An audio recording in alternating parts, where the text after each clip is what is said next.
తను ఏమంటుంది, పూర్వం మేము చదువుకున్న రోజుల్లో మేము ఉద్యోగాల కోసం ఎదురు చూసేవాళ్ళం, ఇప్పుడు ఉద్యోగాలు మన కోసం ఎదురు చూస్తున్నాం. ఏం ఉద్యోగం అమ్మా? నువ్వు చేసినటువంటి ఉద్యోగం ఏంటి చెప్పు, మాకు చెప్పు. నువ్వు చేసిన ఉద్యోగాలు మా వాళ్ళు చేయలేరులే.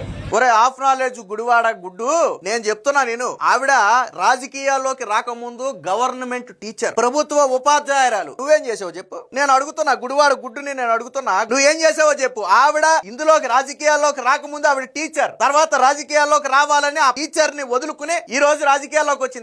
ఆవిడ కష్టపడి టీచర్ ట్రైనింగ్ చేసి ప్రభుత్వ నోటిఫికేషన్ లో ఎగ్జామ్ రాసి గవర్నమెంట్ టీచర్ గా కొంతకాలం సర్వీస్ అందించి ఆ తర్వాత రాజకీయాల్లోకి వచ్చింది. నువ్వేం చేసావు చెప్పు? నేను అడుగుతున్నా. నువ్వు ప్లాట్ఫామ్ లో అడిగావు కదా, నీకు కూడా ఓపెన్ గా అడుగుతున్నావు, నువ్వు ఎక్కడి నుంచి వచ్చావు? రాజకీయాల్లో రాకముందు నువ్వేం చేసావు? ఆవిడ గుండెల మీద చేసుకుని చెప్పింది నేను ఒక టీచర్ అని చెప్పి. ఏం చేసావు చెప్పు?